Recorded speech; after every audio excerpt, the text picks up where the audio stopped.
रात के अंधेरों में ना जाने कितने कुछ अपनी कहानियाँ सुनाना चाहती है हमें, लेकिन हम ना उन्हें देख पाते हैं और ना उनकी बातें सुन पाते हैं।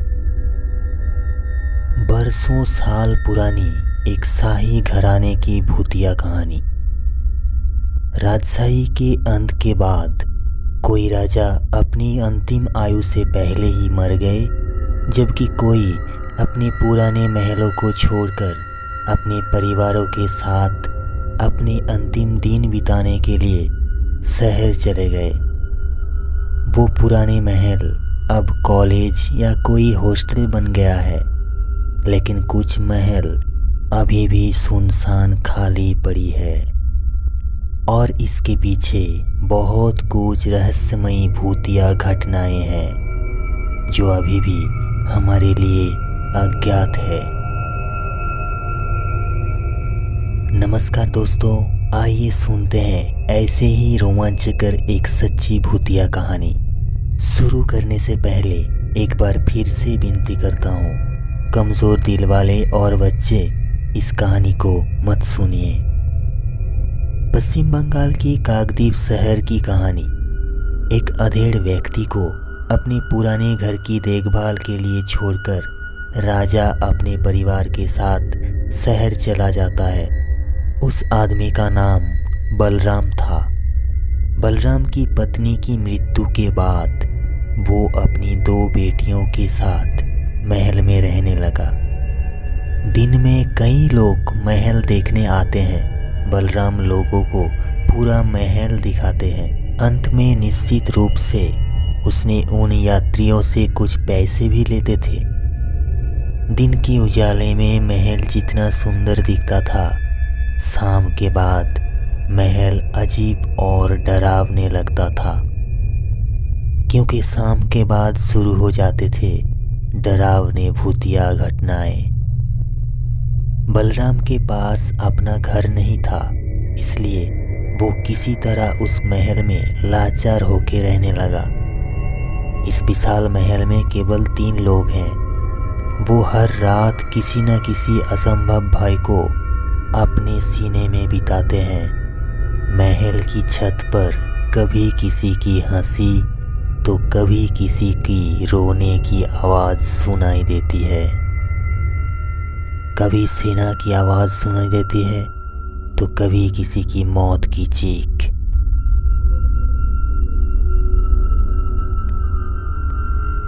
बलराम ने इन बातों पर ध्यान नहीं दिया और उस महल में अपने दिन बिताने लगे। हालांकि उनकी 2 बेटियों इनसे बहुत डरती थी, लेकिन बलराम नहीं डरते। दरअसल ये उनकी आदत बन गई है। बलराम की 2 बेटियों की शादी की उम्र हो चुकी है, इसलिए बलराम बहुत चिंतित है।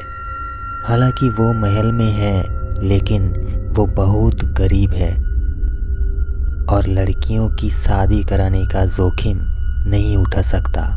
इन बातों को सोचने में दिन रात लग जाते हैं और इसके बीच में एक खौफनाक बात घट जाती है। उस सुबह बलराम की छोटी बेटी मिल नहीं रही थी, लेकिन रात में दोनों बहन एक साथ सोई थी। बहुत खोजबीन के बाद बलराम की छोटी बेटी को महल की छत के दक्षिण कोने में मिली।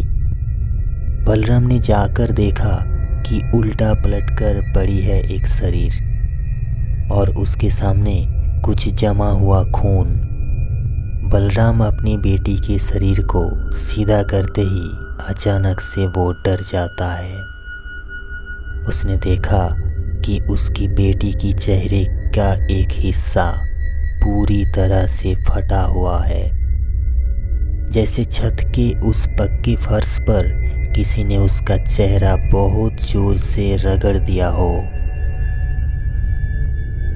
गले के आगे 2 छेद और पास में थोड़ा सा खून। ऐसा लग रहा था जैसे किसी ने उसके गले में 2 लंबे दांत घुसा दिए और उसके शरीर का सारा खून चूस लिया हो। बलराम उसके बेटी की मरी हुई शरीर को लेके नीचे आया। उसने पुलिस की मदद ली, लेकिन पुलिस को कोई सुराग नहीं मिला।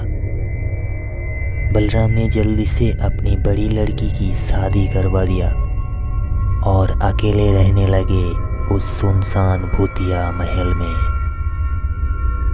और उसके बाद शुरू होता है और भी डरावनी घटनाएं। बलराम उस विशाल राजमहल में अकेला रहता था। रात को बिना सोए महल की रखवाली करता था। उसने सोने की कोशिश करता था, लेकिन सो नहीं पाता। जब उसने अपनी आंखें बंद करता था, तभी उसे अपनी छोटी बेटी की चीखें सुनाई देती थी और उसके साथ एक आदमी की खौफनाक हंसी भी सुनी जा सकती थी। वो आवाज़ ऐसा था कि कोई भी इंसान का सीना धड़क उठेगा। ये आवाज़ सुनने के बाद बलराम एक जगह से दूसरी जगह नहीं जा सके। हर रात ठीक 1 बजे महल की छत पर वो भयानक शोर शुरू हो जाते थे और 2 बजे से ठीक पहले सब खामोश हो जाते थे। बलराम को अपनी बेटी की चीख पुकार सुनकर भी छत पर चढ़ने की हिम्मत नहीं होती थी। लेकिन एक रात जब उसने अपनी बेटी की चीखें सुनी, तो बलराम छत पर चढ़ने लगा। ऊपर जाके देखा, सामने खड़ा एक विशाल परछाई, और वो बार बार अपने हाथों के इशारे से बलराम की बेटी को गिरा गिरा कर मार रहा होता है। कभी फेंक रहा है, कभी उठा रहा है। लड़की बहुत जोर से चिल्ला रही थी। तभी उसने देखा कि परछाई लड़की के गर्दन काटने की कोशिश कर रहा है। तभी बलराम उस परछाई के सामने चले जाते हैं और साथ साथ सब कुछ शांत हो जाते हैं। ऐसा लग रहा था कि सब कुछ गायब हो गया है। वो उस विशाल महल की छत पर अकेला खड़ा है। जैसे ही रात किसी तरह समाप्त हुई, बलराम अगली सुबह महल छोड़कर चला गया। बलराम को नज़दीक बाजार में एक चाय की दुकान में देखा गया। तभी वो हमें सुनाया इस डरावने भूतिया कहानी। तो दोस्तों, आपको इस कहानी कैसा लगा कमेंट करके बताएं। ऐसे ही सच्ची भूतिया कहानी सुनने के लिए चैनल को सब्सक्राइब करें। अब आप आंखें बंद करके सो सकते हैं। शुभ रात्रि।